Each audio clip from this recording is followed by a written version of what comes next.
How to use mind power to ease pain.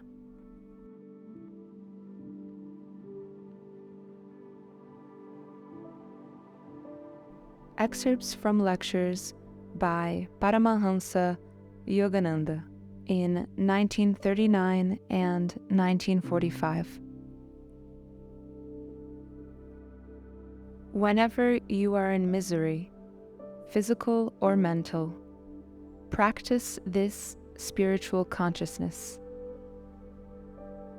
During sleep, you do not feel even a broken bone.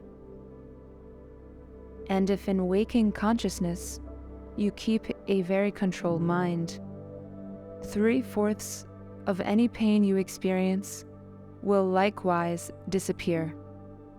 For there is no relation between pain and the body except through the mind.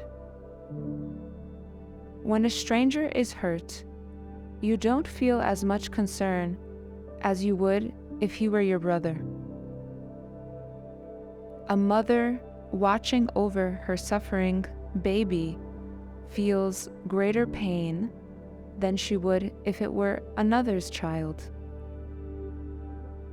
Similarly, physical suffering in your own body is intensified because, through identification with it, you are more in sympathy with your body than with someone else's.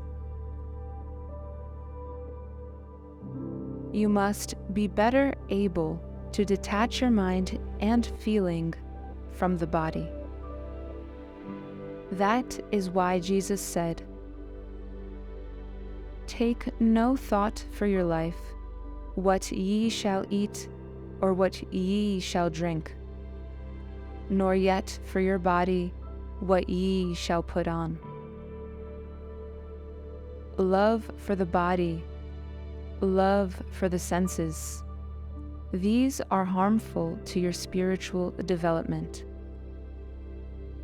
If you want spiritual illumination, practice these truths. They are so beneficial that they ought to be applied by everyone. Once in a while, try getting along without food and other comforts in your daily life. Fast for a day or two and deny yourself some of the pleasures and conveniences you are accustomed to, and see whether or not you are just as content without them. The really free-born person is master of himself. He is led by the inner wisdom of the soul, uninfluenced by others or by the dictates of his own habits or moods. This kind of freedom requires rigid self-control and a deep understanding of the self. But it is not difficult to attain this freedom. It is your true nature. One should maintain a constant mental state of devotion to God. I have tried every form of activity, but no matter what I am doing, my mind remains with God. You should enjoy this creation without being enslaved by it. I know from experience that the pleasure of finding God is the most enjoyable. Yet people are so steeped in delusion that they will not make the effort to know Him. They would rather engage in worldly interests or passively seek Him through reading books and wandering from one religion to another. People do not follow the real way of God perception, because that way lies continuously praying to God, in seeking Him day and night, and in conquering all forces that keep the mind away from Him. Yoga is most wonderful because it gives step-by-step methods that lead to God realization. Practice of religion, not just intellectual understanding, is most important. Practice of the perception of God. Test yourself every day to see if you are behaving according to your true soul nature. Do not be discouraged in your efforts, thinking that God is not listening to your prayers or is not aware of your striving.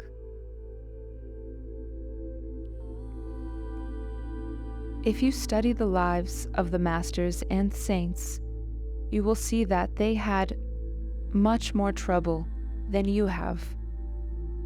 Not only did they have to conquer self, they also had to take on the problems of others.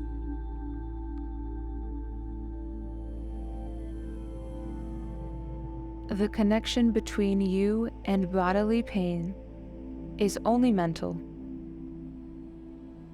The fact is, if you learn to live in your body without thinking of it as yourself, you won't suffer so much. The connection between you and bodily pain is only mental. When you are asleep and unconscious of the body, you feel no pain. Likewise, when a doctor or dentist gives you an anesthetic and performs surgery on your body, you don't feel any pain. The mind has been disconnected from the sensation. On the other hand, by strongly picturing in your mind the suffering of another person, you can experience his pain in yourself. The best anesthesia against pain is your mental power. If your mind refuses to accept it, pain will be greatly lessened. I have seen at times when this body got hurt and felt severe pain, that if I put my mind at the Christ center, that is, if I identify myself more with God and less with the body, there is no pain at all. So when pain comes, concentrate at the Christ center. Be mentally apart from pain. Develop more strength of the mind. Be tough within. When you are feeling pain inwardly, say to yourself, "It doesn't hurt me." When a hurt comes, recognize it as something to be cared for, but don't suffer over it. The more you concentrate on the power of the mind, the more your body consciousness drops away. And the more you love the body and are overly solicitous of it, the more limited and redeeming power of the mind will be. You heighten suffering by imagination. Worrying or feeling sorry for yourself won't ease your pain, but rather increase it. For instance, someone wrongs you. You dwell on it, and your friends talk about it and sympathize with you. The more you think of it, the more you magnify the hurt and your suffering. When someone wrongs you, it is far better to love him spiritually, give him your blessing, and forget it. God is conscious of our suffering. Certainly, He feels our aches and pains.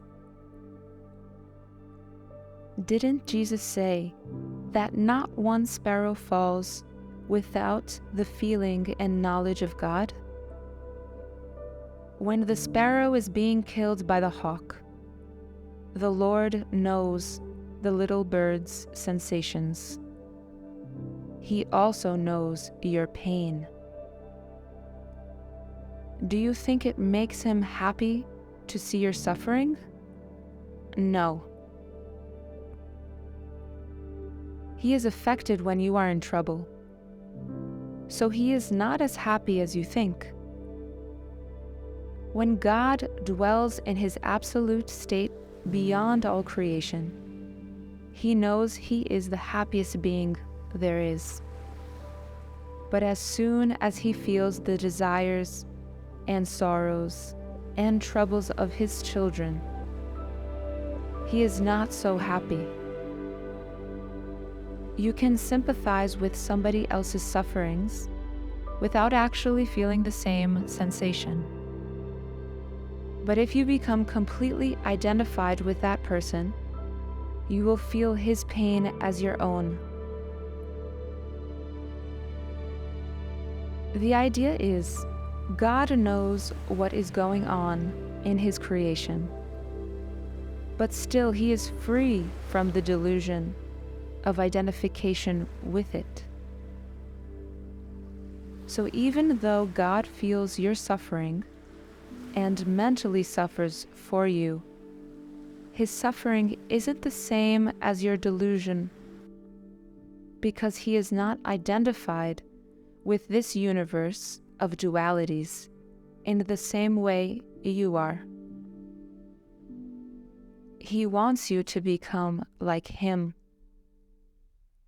That is, you should live in this body, but not be affected by it. It is not God alone who is free. You, as the soul, made in his image, are potentially free also. Be like God, who is carrying on all the work of creation without being identified with its delusive nature.